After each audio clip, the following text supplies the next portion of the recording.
दोस्तों नमस्ते। हम अक्सर अपने आप को ताकतवर समझने लगते हैं। जब खासकर युद्ध की घड़ी न समीप आए तो हमें लगता है कि हम युद्ध में बड़े शक्तिशाली हैं। लेकिन जब युद्ध होने लगता है, अपने पास के हथियार भी काम करने लगते हैं, अपने पास के सारे अस्त्र शस्त्र, विमान, जहाज सब कुछ काम करने लगते हैं, फिर भी कैजुअलिटी हो ही जाती है। कोई ना कोई तो हताहत हो ही जाता है, कोई ना कोई तो हमारा सैनिक शहीद हो ही जाता है। बस याद ये रखना चाहिए कि युद्ध में बड़े ही हम शक्तिशाली हो, सैनिक तो शहीद होंगे ही। हम अच्छी कार ले लेते हैं, रोड पे जाने लगते हैं और लगता है हमें कि बहुत अच्छा रोड बनाया गया है, एक्सप्रेस हाईवे बनाए गए हैं, बहुत ही कहीं भी गड्ढा नहीं है ऐसे रोड बनाए गए हैं। हम गाड़ी लेकर, अपनी अच्छी नई अच्छे टायर वाली गाड़ी लेकर रास्ते पर उतरते हैं और दौड़ने लगते हैं वायु वेग की तरह। लेकिन फिर कहीं ना कहीं प्रॉब्लम वाली गाड़ी सामने से आ जाती है और एक्सीडेंट तो हो ही जाता है। तब याद रखना चाहिए कि भले ही रोड अच्छा हो, भले ही गाड़ी मेरी अपनी और अच्छी हो, मैं गाड़ी अच्छी चला लेता हूं, लेकिन सामने वाला उसकी भी रोड होती है और वह कुछ प्रॉब्लम के साथ आ सकता है और हमें प्रॉब्लम हो सकता है। मैं ये सारी बातें इसलिए बता रहा हूं कि हिंदुत्व वाली मंडली जो देश धर्म के लिए मर मिटने को तैयार है, वह सब लोग ऐसी ही असमंजस में हैं, ऐसी ही एक भूल कर रहे हैं। हमें लग रहा है कि हमने नरेंद्र मोदी को चुन कर दिया है और मोदी सब ठीक कर देंगे। हमें यह लग रहा है कि हमने देवेंद्र फडणवीस को चुन कर दिया है और वो सब ठीक कर देंगे। हमें यह लग रहा है कि हमने योगी आदित्यनाथ को चुन कर दिया है। हमें यह लग रहा है कि हमने आसाम में अपने मुख्यमंत्री को चुना है और वो सब ठीक कर देंगे। जी जरूर, सरकार आपके विचार की आई है, लेकिन दुनिया आपके विचार की नहीं है। यह व्यवस्था आपके विचार वाली नहीं है। यहां की न्याय व्यवस्था आपके विचार वाली नहीं है। यहां की प्रशासनिक व्यवस्था आपके विचार वाली नहीं है। और मोदी जज तो अपॉइंट नहीं कर सकता ना, और फडणवीस जज का निर्माण तो नहीं कर सकते ना, और कहीं योगी आदित्यनाथ इस व्यवस्था को अमूलाग्र तो बदल नहीं सकते ना। बस यही याद रखना चाहिए। इसलिए मैं आपको दो उदाहरण दे रहा हूं, जरा ठीक से देखिए। एक उदाहरण महाराष्ट्र के पुणे से है। महाराष्ट्र की पुणे की खतीजा नाम की एक लड़की जो इंजीनियरिंग की स्टूडेंट है पुणे में, और जो खुलेआम पर अपने सोशल मीडिया के प्लेटफॉर्म पर पाकिस्तान जिंदाबाद वाले नारे लगाती है, भारत के खिलाफ लिखती है, उसे गिरफ्तार किया जाता है, कॉलेज से सस्पेंड किया जाता है, उसको कोर्ट के सामने लाया जाता है और कोर्ट के सामने लाते ही इस व्यवस्था के दो जज, एक गौरी जी और दूसरे सोमशेखर जी, इसको अभिव्यक्ति मानकर बाइज्जत बरी कर देते हैं। तब हमें लगता है भले ही हमने सरकार चुनी हो, लेकिन व्यवस्था तो वही है ना, वही है जो सदियों से चली आ रही है इस देश को चलाने के लिए।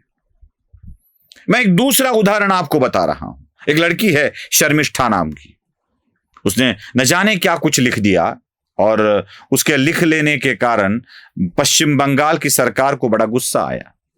पश्चिम बंगाल की सरकार ने उसके ऊपर क्राइम भी रजिस्टर्ड कर दिया। हजारों किलोमीटर का फासला तय करके पश्चिम बंगाल की पुलिस दिल्ली के गुड़गांव में आई और शर्मिष्ठा को गिरफ्तार कर लिया गया। शर्मिष्ठा की गिरफ्तारी के लिए आई पुलिस जब शर्मिष्ठा को उठाकर ले जा रही होती है तो शर्मिष्ठा मीडिया को देखती है और कहती है कि क्या यही डेमोक्रेसी है? तो वहां खड़ी मीडिया शर्मिष्ठा को बोलती है, अब ये डेमोक्रेसी समझा रही है हमें। और जैसे ही शर्मिष्ठा निकल जाती है तो पीछे से एक आवाज आने लगती है और वो आवाज होती है इबादत की। शायद ये वीडियो मैं दिखा भी पाऊं आपको, तो देख लीजिए।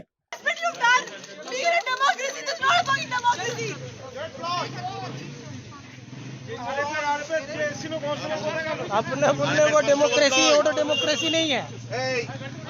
बोलने का या सोचने नहीं है, ऑर्डर डेमोक्रेसी नहीं है, डेमोक्रेसी बता दो इसको, डेमोक्रेसी बोलेगा।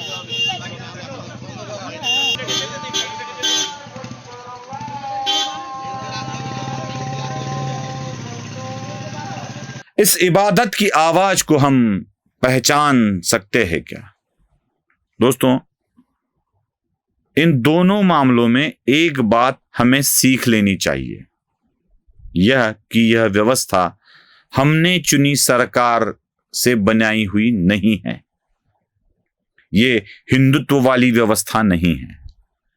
अगर हम किसी के धर्म के खिलाफ बोले तो वो होता है अभिव्यक्ति स्वातंत्र्य का दुरुपयोग। हमारे बोलने के बाद अगर कोई सर तन से जुदा वाली बात करे तो वो होता है न्याय, और इस व्यवस्था को यही न्याय पसंद है। राष्ट्र, देश, धर्म, इसके लिए आप सोचते हो। यहां की व्यवस्था को इसके बारे में सोचने की आवश्यकता ही नहीं है, क्योंकि इसके बारे में सोचने वाले, इसको चलाने वाले अधिकांश लोगों ने अपनी अपनी प्रॉपर्टी विदेशों में बना ली है। कोई इंग्लैंड में जाकर स्थिर होने की बात कर रहा है, कोई यूएस में जाकर स्थिर होने की बात कर रहा है, किसी को स्विट्जरलैंड जाना है, किसी को चाइना जाना है, किसी को सिंगापुर जाना है, किसी को इटली, फ्रांस, कहीं ना कहीं जाना ही है। इनकी आने वाली पीढ़ी वहां बढ़ेगी, वहां पढ़ेगी, वहां पलेगी, लेकिन हमारी पीढ़ी को तो यही रहना है। हमें रहना है, और ऐसे रहना है कि खुद को बचाते बचाते धर्म को बढ़ाना है, राष्ट्र को बढ़ाना है। तो सीख क्या मिलती है हमें? हमें यह मिलती है कि अभिव्यक्ति जरूर करो, जरूर बात करो, लेकिन कानून के दायरे में। अगर कुछ करना ही है, कुछ करना ही है, तो इस व्यवस्था को आमूलाग्र परिवर्तन करने की आवश्यकता है। क्योंकि आपकी जैसी सोच रखने वाले, धर्म का हित करने वाले अधिकांश लोग हैं, इसलिए सरकार आ गई है। यह जितना सच है उतना ही सच और एक है, और वह सच ये है कि अधिकांश आप है, लेकिन बहुत सारे लोग ऐसे हैं जो आपको देखना पसंद नहीं करते हैं, इस व्यवस्था को बदलना पसंद नहीं करते हैं। आपके धर्म को गाली दी जाए तो वो होती है अभिव्यक्ति, लेकिन किसी और के धर्म को आप कुछ भी बोलो तो वो होता है उनके ऊपर आक्रमण। यही सोचने वाली व्यवस्था हमारे यहां विद्यमान है, और हम भूल ये कर रहे हैं कि देवेंद्र, नरेंद्र, योगेंद्र को चुनकर हमने अपना रास्ता साफ कर लिया है। बिल्कुल ऐसा नहीं है, बिल्कुल ऐसा नहीं है। तो उतना ही बोलो जो कानून के दायरे में है, और करना है कुछ तो इस व्यवस्था को पूरी तरह से बदलने की कोशिश करो। और एक दोस्तों, और एक, आप सबकी व्यथा समझ में आती है, आप सबकी भावनाएं भी समझ में आती है, लेकिन एक गलती आप कर रहे हो, और वह गलती है इस तरह से लड़ने के लिए उतर रहे हो मैदान में, जिस मैदान में हमारी हार होने वाली है। तो मैदान को ठीक से समझ लो, युद्ध की नीति क्या होनी चाहिए यह समझ लो, और उसके बाद काम करने के लिए शुरू करो। विजय आपकी जरूर होगी। नमस्ते।